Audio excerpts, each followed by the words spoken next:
Então, estamos de volta para continuarmos a falar a respeito do fluxo de energia nos ecossistemas.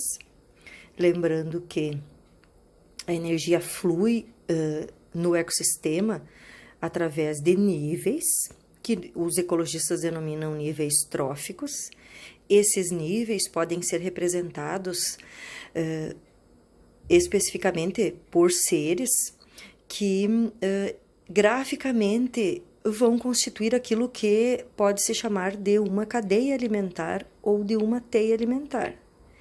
Então, através de um gráfico, é possível identificar os seres que fazem parte desse esquema onde o alimento vai passando de um para o outro, ou onde a energia vai fluindo de um ser para o outro nesses gráficos ou nesses esquemas que nós denominaremos cadeias alimentares.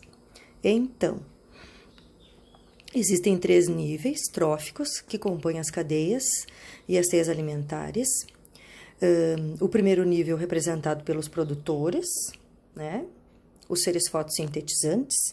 Então, vou trazer aqui a imagem de um ser fotossintetizante, tá? E vou colocar do ladinho dele a letra P, porque ele representa o produtor, tá? E aí, agora vamos organizando a nossa cadeia com outros seres que vão fazer parte dos outros 2 níveis tróficos desse nosso esquema, os consumidores e, por fim, os decompositores, tá? Então, os produtores, nessa cadeia alimentar, que é uma cadeia alimentar terrestre, né, representado pela planta, qualquer tipo de planta, tá? E o ser que se alimentar dessa planta vai ser o primeiro consumidor, ou consumidor primário, ou consumidor de primeira ordem.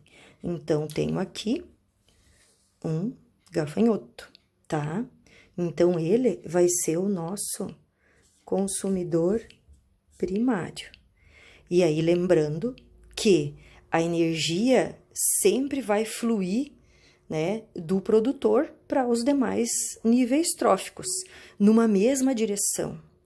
E quando nós representamos os gráficos, a gente sempre vai colocar a flecha no sentido do alimento para quem se alimenta. Então, o girassol serve de alimento para o gafanhoto, tá?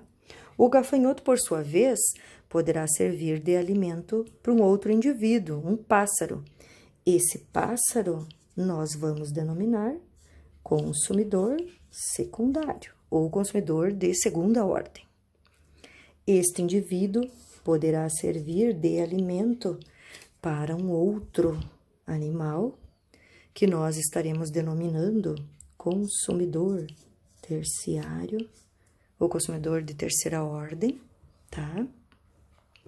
Este, por sua vez, servirá de alimento para um outro. Não achei uma imagem de um gavião, né, que é típico nas representações. Coloquei uma águia, uma arpia, lindona. A arpia, então, é o nosso consumidor quaternário ou de quarta ordem, certo? E ela, como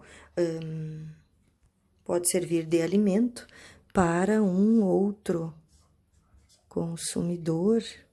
Peguei aqui um gatinho, um gato selvagem, tá? Consumidor quinquenário ou de quinta ordem, certo? Este, por sua vez, quando vir a morrer, vai servir de alimento. O seu cadáver vai ser degradado por fungos e bactérias, que são os nossos decompositores, certo? Os fungos e bactérias vão fazer a degradação do cadáver do quinto consumidor, mas aí a gente lembra que, na verdade, a energia foi fluindo desde o produtor por todos os consumidores, ela foi fluindo e se dissipando numa mesma direção, certo? É claro que do nível do produtor, essa energia, né, ela vai se dissipando, mas aí a gente também tem que entender e considerar que ela vai diminuindo, né, de um ser para outro. Então, toda a energia contida no girassol, o gafanhoto aproveitou, mas ele gastou energia nos seus processos metabólicos, né? Então, a energia, né, o nível de energia aqui já diminuiu um pouquinho, mas a energia contida no seu corpo passou para o consumidor secundário, tá? Então, a energia ela vai diminuindo consecutivamente de um ser para o outro. Então, aqui, ó, fecha a nossa cadeia com o reaproveitamento e a reciclagem dos nutrientes orgânicos que os decompositores vão fazer a reciclagem.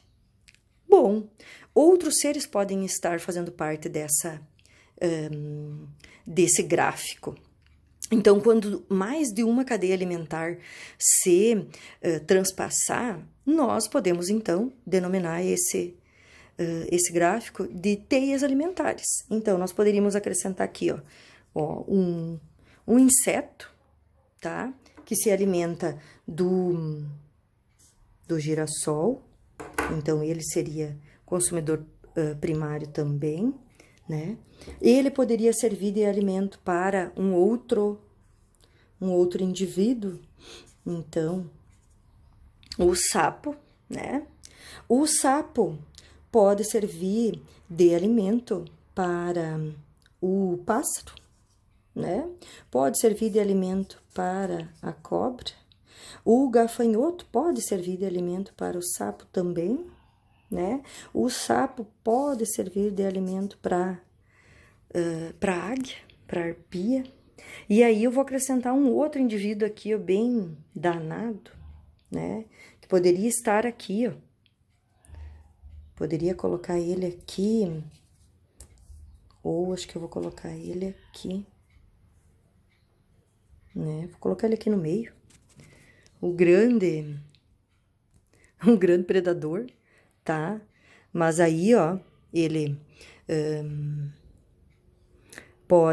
o pássaro pode servir de alimento para ele, né? Certo? O girassol também pode servir de alimento para ele, tá? Não vou dizer que exatamente esse gatinho, né? Esse felino poderia vitimá-lo, mas se fosse um felino maior, então vou colocar aqui, ó, tá? Flecha, ele pode servir de alimento, sim, pro outro indivíduo. Então aí, ó, e aí quando a morte desse indivíduo, né, ele será decomposto por fungos e bactérias. Então temos aí um esquema de uma teia alimentar, tá? Mais de uma cadeia que se entrelaçam, certo? E daí o que nós temos que lembrar, então?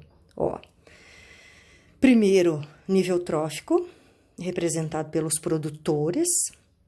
Segundo, nível trófico, representado pelos consumidores primários, certo?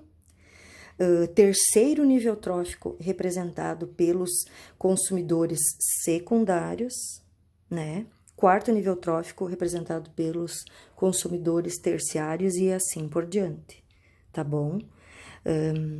Então, lembrem, né, desse esquema de cadeia alimentar, vocês devem ter feito isso já. Podem construir em casa outro exemplo, podem construir em casa um exemplo de uma cadeia aquática no livro de vocês, isso aparece na página 115, certo? E aí, lembrem dessa questão aí, ó, do fluxo de energia que vai, né, se espalhando de um nível trófico para o outro, e daí logo mais a gente vai estar falando das pirâmides alimentares, que é um outro tipo de gráfico utilizado para representar esse fluxo de energia. E aí lembrem sempre, ó, a base da cadeia, ela vai ter ela vai ter maior quantidade de energia, tá? Então, quando vocês forem construir ou observar, analisar uma pirâmide, na base da pirâmide sempre vão estar os produtores, tá? E aí depois, conforme a energia vai se dissipando de um ser para o outro, é claro que a gente vai perceber que ela vai diminuindo, porque os indivíduos vão gastando energia, tá? Então, espero que tenham entendido. Podem repetir o feito e fazer outras cadeias e teias alimentares nos seus cadernos para sistematizar esses conceitos aí. Beijo!